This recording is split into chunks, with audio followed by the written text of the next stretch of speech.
TKO and UFC made a groundbreaking announcement. I'm going to talk about how it directly impacts AEW because it actually does. Also, we got to talk about Karrion Kross and Scarlett Bordeaux. They're gone from WWE, but are they really? And yes, we are going to talk about an AEW departure. It's coming up right here on the Ango Show. And as always, if you guys want more videos like this, go ahead and click subscribe. This way you never miss a video on the channel. Trust me, you don't want to. There's always something going on in pro wrestling. I'm going to keep you informed. Like this, for example, AEW has a departure that is actually kind of sad.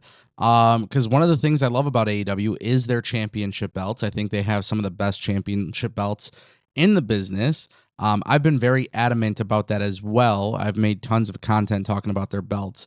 Now, Ron Edwardson, you might not know this name because he's not an active performer. However, Ron Edwardson of Red Leather Belts came out on Instagram and revealed that him and AEW are parting ways. Now, Ron was with AEW from the beginning. The TNT Championship belt. Some of these belts that you see in AEW have been manufactured by him, designed by him, and now after 6 years, their partnership has concluded, which means that AEW will go on to find somebody else to make the belts. Ron did the TNT Championship and the World Tag Team Championships. These are two very beautiful looking championship belts. This is a departure that clearly is a big deal, but it's not that big of a deal. And what I mean by that is obviously there's plenty of people who make belts. AEW can find another company to do it. They could find someone else to do it. But when you look at AEW's track record of having very, very beautiful looking belts, you have to give Ron his credit.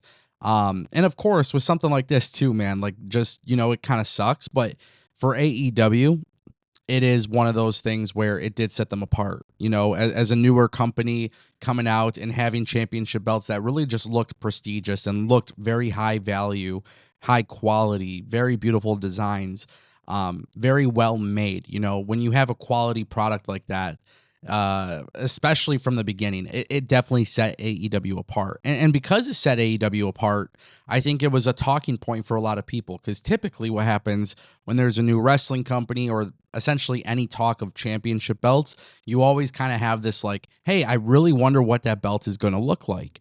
And that kind of messaging that you see across social media is such a big deal because of the fact that, like, when TNA revealed their new belts, it was met with a lot of praise, right? When AEW revealed their belts, it was dealt with a lot of praise. Sometimes WWE reveals a new belt, and the feedback could be iffy. So sometimes it's just a positive talking point, and that's why it's important to talk about it. That brings us to Karrion Kross and Scarlett Bordeaux. No, I'm not late on this. I personally waited a day or two to really figure out what's going on in this situation. Because yes, I was featured on Karrion Kross's documentary that he put out. And yes, Karrion Kross did put out a documentary confirming that his contract has expired. But the problem here is that there's a lot of different conversations happening regarding Karrion Kross. And one of the big things that's being talked about is whether or not this is a work or a shoot. And of course, with Karrion Kross and Scarlett Bordeaux, it has been confirmed by himself, plus multiple sources, Fightful, PW Insider. I mean, pretty much everybody at this point says, hey, Karrion Kross and Scarlett were removed from the WWE internal roster. They've been moved to the alumni section. There's been a whole bunch of talk about this. However, you got people also speculating this internally. So WWE talent internally are not convinced that he's actually gone from the company. There is people within the WWE who also believe this is a work. And so now this has become a very confusing situation. Dave Meltzer came out and said that he was offered a contract, but then it wasn't signed.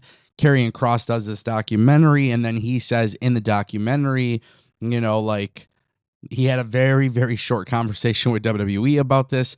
There is just too much being said and not enough legitimate detail being provided.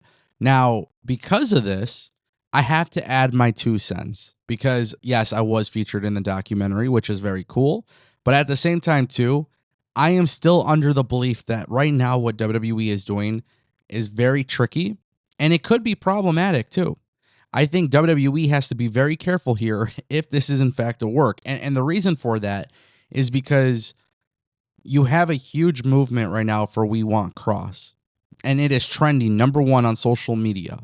And then you have Paul Heyman going on Ariel Helwani comparing Karrion Kross to the rise of Stone Cold Steve Austin. So now we're in a situation where WWE could be playing with fire. And when you listen to Karrion Kross in his documentary, a lot of the stuff that he's talking about, especially, like certain people in WWE not necessarily being supportive and not really, telling him not to embrace the We Want Cross chants, it's very weird and it's very problematic. And I think when you look at this situation as a whole, I am still under the belief that this is a work. And I could very well be wrong. And I have no problem with being wrong. But my prediction is that because other talent also are finding this to be a weird situation, other wrestling companies reportedly don't even want to reach out to him because they're not even sure if this is legit. I think what needs to happen, despite the fact that Killer Kross is now taking bookings, I think we should see Killer Kross going out on the indies, go to AAA, go to TNA, go to other places, and then return to WWE as Killer Kross. That's my prediction. I think Karrion Kross is gone. I think Killer Kross returns. But who knows at this stage of the game? We'll obviously have to wait and see. And that brings us to our final topic. Ladies and gentlemen, today UFC dropped a massive announcement. And I understand that I don't typically talk about MMA, but this is something that directly correlates and impacts AEW because TKO, which owns UFC and WWE, right? They are the company that makes up of the two companies. They reveal that UFC and Paramount Plus have signed a 7-year, $7.7 billion deal, which will basically see UFC leave ESPN Plus and bring their pay-per-views to Paramount Plus for like what, $12.99 a month, $8 a month, or $12 a month. I think those are the two pricing options. Yeah, basically you don't have to pay $80 for a UFC pay-per-view anymore. Okay, so why is this a big deal? What does this have to do with wrestling? Well, this is the thing that a lot of people don't seem to understand. WWE 1,000,000% views AEW as competition. That's very clear. Whether people want to admit that or not, it's true. But it's not about talent. It's not about signing talent. It's not about counter programming. Those are all very, very little in the grand aspect of things. Because in the grand scheme of things, what you're looking at in the bigger picture is WWE is going to make it impossibly hard for AEW to find a actual TV suitor, in my opinion. Because now, WWE Raw is on Netflix, so that means AEW can't do anything with Netflix. SmackDown is on NBC's USA Network and Peacock. The CW has NXT. And now, we know that WWE pay-per-views are going to ESPN. So those are 4 networks. But wait, because TKO is all one company, that means the UFC now has a 5th network, which is Paramount Plus. Now, Paramount Plus has gone into the world of professional wrestling back in the day, obviously with TNA when they were Spike TV. So there's now 5 major TV partners that AEW will not have the ability to talk to in the next several years. Okay, so how does this actually impact AEW? Well, for now, we're under the belief that AEW pay-per-views are going to be on HBO Max this year. We still have zero update on that. So if AEW wants to get a TV rights deal for their pay-per-views, they have very, very, very limited options. And because of that, WWE is making it extremely hard for them. And by making it extremely hard for them to talk to other TV providers, which is the biggest reason as to why Tony Khan even got into wrestling, the TV deals, now he has less options.